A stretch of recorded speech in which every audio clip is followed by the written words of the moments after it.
바른 길로 가는 신앙의 시간입니다.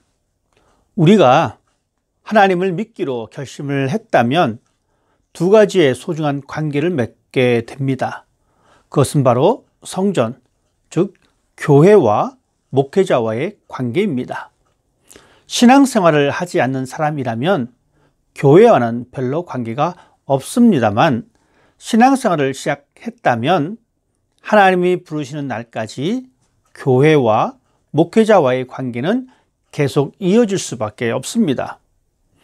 성도가 건강하고 좋은 관계를 마지막까지 유지하기 위해서는 성전에 대하여 어떠한 생각과 자세가 필요한지 이 시간 생각해 보려고 합니다. 먼저 성전이란 말은 하나님께서 임재하시는 거룩한 처소이며 하나님의 영광이 나타나는 곳을 가리킵니다. 구약시대의 성막이나 예루살렘의 성전이 여기에 해당됩니다. 모두 이곳에서 하나님께 제사를 드리고 예배를 드렸던 곳입니다. 이후 신약시대에 와서는 성전은 성령님께서 내주하시는 성도의 몸이며 성도의 공동체를 가리키는 영적 의미로 사용되었습니다. 이제는 눈에 보이는 이미지에서 보이지 않는 이미지가 합해진 것입니다.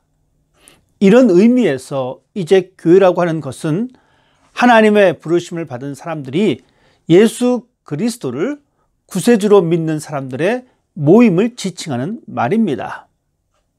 그러나 교회는 눈에 보이지 않는 영적인 관계가 있는 것만이 아닙니다. 보이는 교회, 즉 교회당, 예배당의 존재가 우리 옆에 있습니다. 이 말의 뜻은 부름받은 성도가 모여서 예배를 드리는 공간을 말하는 것입니다. 마치 이것은 국회의원이 있고 그 사람들이 모여서 회의를 하는 곳을 가리켜 국회의사당이라고 말을 하듯이 성도가 있고 성도들이 모여서 예배 드리는 곳이 바로 예배당인 것입니다. 오늘 이 시간은 보이는 교회로서의 성전, 즉 교회당에 관한 이야기입니다. 물론 건물로서의 성전을 말하기 이전에 구약에서 말하고 있는 성전에 관해 알아야 합니다. 성전의 역사는 족장시대에서 찾을 수가 있습니다. 하나님의 부르심을 받고 고향을 떠난 아브라함은 가나안 땅으로 들어갔으며 그곳 세겜 땅에서 하나님이 아브라함에게 나타나셨고 아브라함은 그곳에서 제단을 쌓았습니다. 그리고 또 이동하며 제단을 쌓고 하나님의 이름을 불렀습니다. 이때는 돌로 제단을 쌓고 하나님과의 교제가 이루어지는 때였으며 하나님은 이 제단에서 만나 주시기로 약속하셨습니다. 광야 생활 가운데 모세를 통하여 단을 쌓고 화목제를 드렸고 하나님의 이름을 기념하는 곳에 임하신다라고 하셨으며 이제는 성막을 만들어서 하나님을 예배하도록 하셨습니다. 족장들과 출애굽 시대는 이동의 기간이었기 때문에 가는 곳마다 제단을 쌓았고 성막을 지어서 옮겨 다니는 것이 성전의 모습이었습니다. 이후에 가나안에 정착한 이후에 솔로몬을 통하여 성전이 세워지게 되었습니다. 물론 바벨론에 의해 파괴되었다가 여호수아와 스룹바벨에 의해서 다시 재건되었고 로마에 의해서 예수님 이후에 파괴되었습니다. 신약 시대의 성전은 구약의 개념과 차이가 있습니다. 구약 시대에는 성전이 예루살렘 성전 하나뿐이었습니다. 그래서 사람들은 어느 곳에 있든지 절기가 되면 모두 예루살렘 성전으로 와서 제사와 예배를 드렸습니다. 심지어는 포로로 잡혀갔을 때는 예루살렘에 못 왔기 때문에 그 예루살렘 성전을 바라보고 기도하기도 했습니다. 그렇지만 신약시대에 와서는 하나님의 성전이 전 세계 어느 곳에도 세워졌습니다.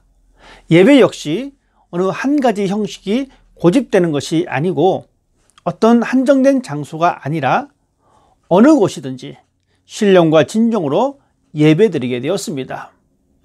이제는 예수 그리스도의 이름으로 모이는 그곳이 그 장소가 바로 하나님의 집이요 하나님의 성전이 될 수 있게 된 것입니다.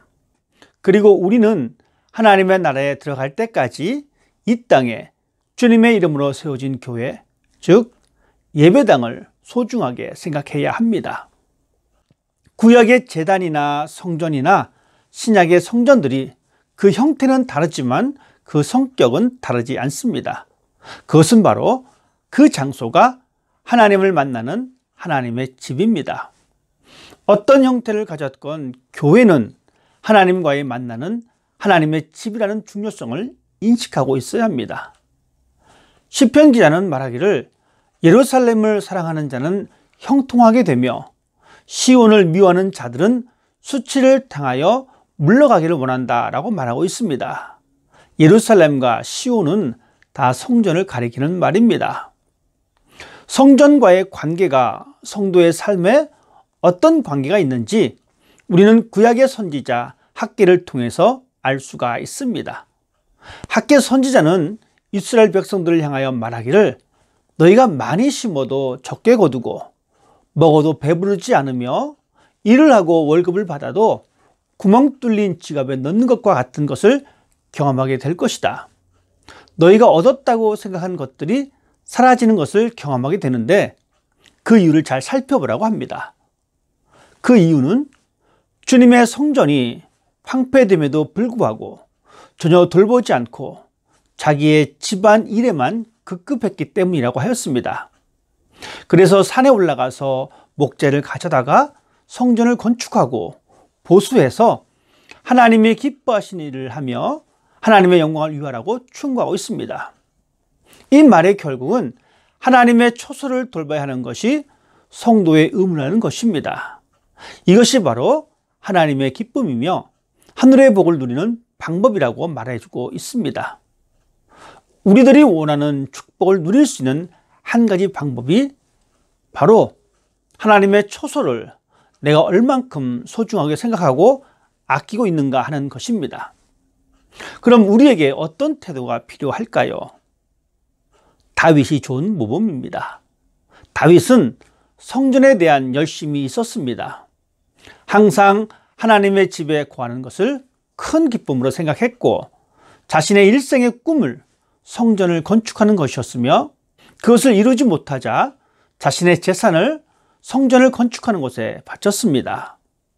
주예전에 와서 은혜를 받는 것도 중요하지만 비록 적은 것 하나라도 하나님의 성전을 위해서 헌신할 때 그리고 성전 곳곳에 나의 손길과 희생의 제물과 희생의 손자국이 있을 때 이런 것들이 나에게 큰 축복이 되며 은혜가 되는 것을 경험하기를 바랍니다.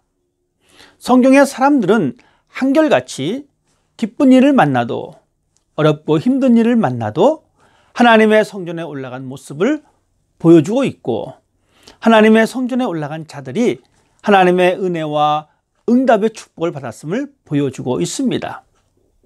구약시대에 하나님의 성전을 등지고 성소에서 하나님을 예배하지 않았던 사람들은 사람들의 놀림의 대상이 되었으며 두려움 속에 살아갔으며 결국에는 포로로 잡혀갔습니다.